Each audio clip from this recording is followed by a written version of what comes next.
Alright traders, George here, and time for a look at the euro. These are the three most important things that have happened with the euro over the last 120 days. There's this sell impulse here.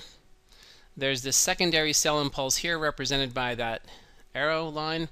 And then there's all of this trading commitment in the general vicinity of where we're trading right now. Okay, we're at 1339s right now. There's a lot of trading commitment here. So we're essentially trying to put in a bottom.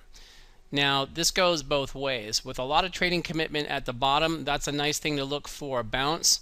I've tagged 1460 here as a threshold for a long entry. Obviously price has got to move up a bit from where it is to trigger that, but there's a lot of trading commitment in the zone, and any signal within the floor to ceiling here is aggressive, and especially to the upside since we're in a bearish trend here.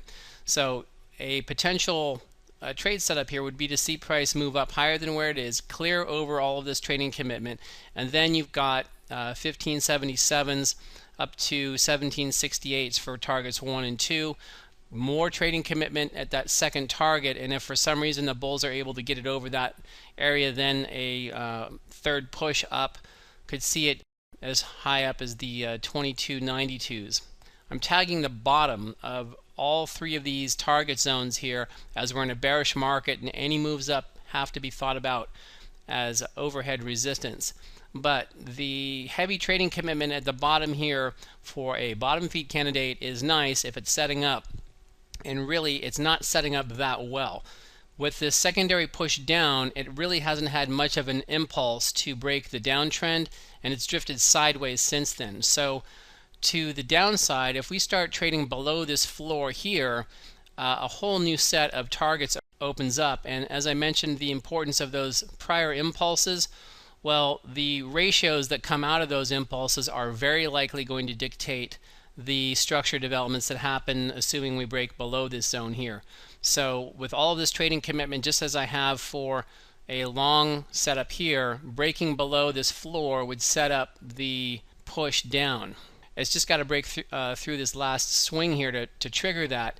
A retest of the structure support here is obviously something you see right out of the gate, but the ratios that played a hand in the development of structure on the second leg here, the 1.272, the 1.3416, the 618, and the 1.809, very likely going to dictate what happens in the future. And these zones are highlighted by these red bars here. So basically, if you can believe these numbers here, they're really getting almost to unity with the dollar, and that's pretty darn interesting. So these are the four regions to look for.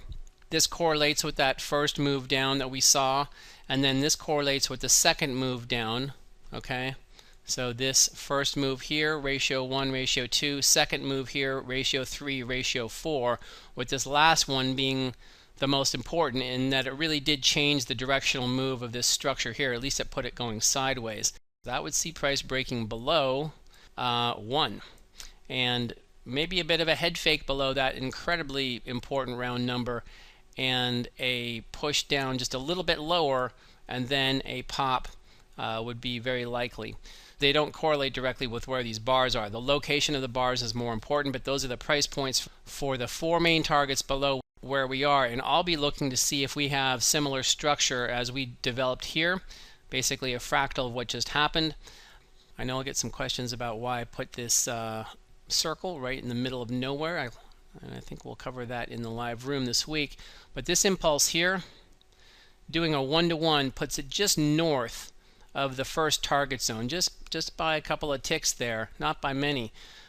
So that gives a little bit of added weight to this target zone, and maybe a little bit more towards the top end of it. Just and one more piece of strength of signal to see there. Bottom line, this is the ball game for the euro. We've got all this trading commitment here with the ceiling and the floor of this area where we've been trading, and that's the bottom line, is who's going to be in charge of this to the upside or to the downside. Just recently we've tried to break above a couple of times and drifted below. We haven't broken below here of the floor since the initial push down. But as it is right now, we're not able to break and stay above this area, so the bulls don't really have much to celebrate about, and there's not that much short covering here to see some giant rally up, and there's not that much bottom feeding to come in here either to overwhelm the bid-ask supply of price and see it pop up to the next level. So while there are small air pockets to take us up to these next targets here, for the very recent past there is no trading to the left at all. So trading below this area here is very dangerous, and it can see price dropping just as quickly as that first impulse move down. So that's the forecast I've got for the euro. This thing is definitely weighted to further downside, but what would change that is if the bulls get it over 1460. That's really the main price point to watch and would be a good trigger for longs moving up, as I showed at the beginning of the video. That's your forecast for the euro right now. We'll see you back in the live room.